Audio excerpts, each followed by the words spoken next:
ini. Perkenalkan, nama saya Gladys Februari Barani dengan NIM 2274124 kelas D.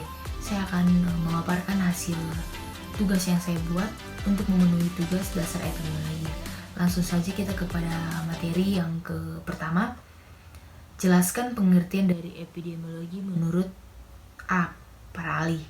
Oke, baik, yang pertama, Hirsch pada tahun 1883 suatu gambaran kejadian distribusi dan tipe penyakit manusia pada saat tertentu di bumi dan kaitannya dengan kondisi eksternal. Dan yang kedua, menurut Force pada tahun 1927, ilmu fenomena massal penyakit infeksius atau seperti riwayat alamiah penyakit infeksius, suatu ilmu induktif yang tidak hanya mendeskripsikan distribusi penyakit, tetapi juga kesesuaiannya dalam suatu filosofi dan konsisten.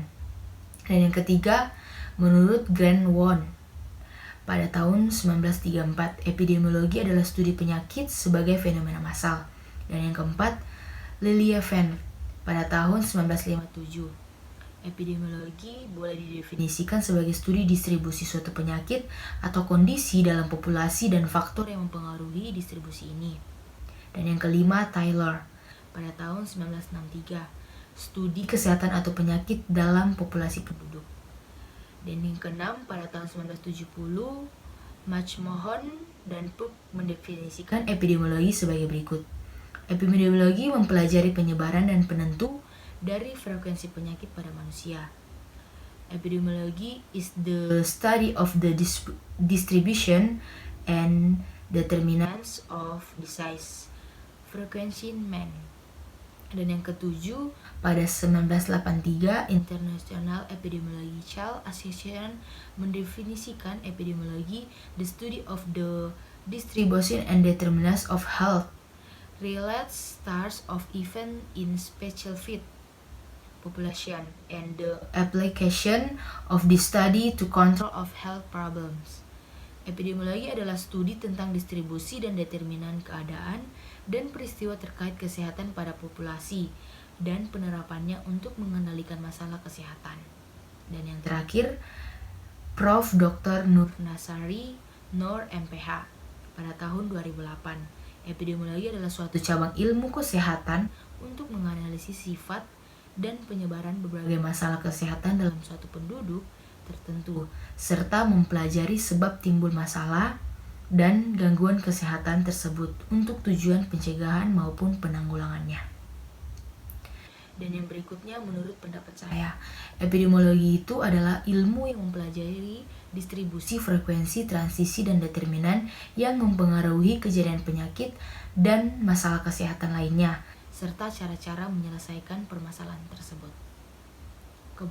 Yang kedua, gambarkan dengan singkat sejarah perkembangan epidemiologi. Jadi pada saat ini sejarah perkembangan epidemiologi menurut asal katanya, epidemiologi terdiri dari kata epi yang artinya pada, demos penduduk atau rakyat, logos yang artinya ilmu. Jadi epidemiologi adalah ilmu yang mempelajari hal-hal yang terjadi pada populasi atau penduduk atau rakyat. Definisi ini merupakan definisi yang sangat luas serta dapat diterapkan pada keadaan apapun yang terjadi pada penduduk. Umumnya, definisi ini mencakup hal yang berkaitan erat dengan studi epidemi. Definisi lainnya menyebutkan epidemiologi sebagai ilmu yang mempelajari penyebaran, perkembangan atau perluasan suatu penularan penyakit di dalam suatu kelompok penduduk atau masyarakat. Berkembangnya suatu keadaan masalah yang dialami oleh penduduk tidak hanya penyakit menular, namun juga penyakit tidak menular. Penyakit yang terkait dengan gizi, penyakit jiwa, kecelakaan lalu lintas, bencana alam, peledakan penduduk, dan lain-lain. Epidemiologi pada mulanya diartikan sebagai studi tentang epidemi. Hal ini berarti bahwa epidemiologi hanya mempelajari penyakit-penyakit menular saja, tetapi dalam perkembangan selanjutnya, epidemiologi juga mempelajari penyakit-penyakit non-infeksi. Sehingga dewasa selanjutnya, epidemiologi juga mempelajari yang dapat diartikan sebagai studi tentang penyebaran penyakit pada suatu di dalam konteks lingkungannya. Mencakup juga studi tentang pola-pola penyakit, serta pencarian determinan-determinan penyakit tersebut. Dapat disimpulkan bahwa epidemiologi adalah ilmu yang mempelajari tentang penyebaran penyakit, serta determinan-determinan yang mempengaruhi penyakit tersebut. Selanjutnya yang ketiga, jelaskan apa itu variabel epidemiologi. Variabel epidemiologi ilmu yang mempelajari pola kesehatan penyakit dan faktor di dalam suatu penelitian dengan membandingkan kelompok-kelompok menurut waktu, tempat, dan orang. Variabel epidemiologi memiliki 3 karakteristik tersebut, yaitu waktu, tempat, dan orang. Host, manusia atau makhluk hidup lainnya, termasuk buruk dan arthropoda, menjadi suatu tempat terjadinya proses alamiah perkembangan penyakit. Agen, suatu unsur atau organisme hidup atau infektif yang dapat menyebabkan suatu penyakit yang meliputi agen biologis, kimia, nutrisi, mekanik, dan fisika.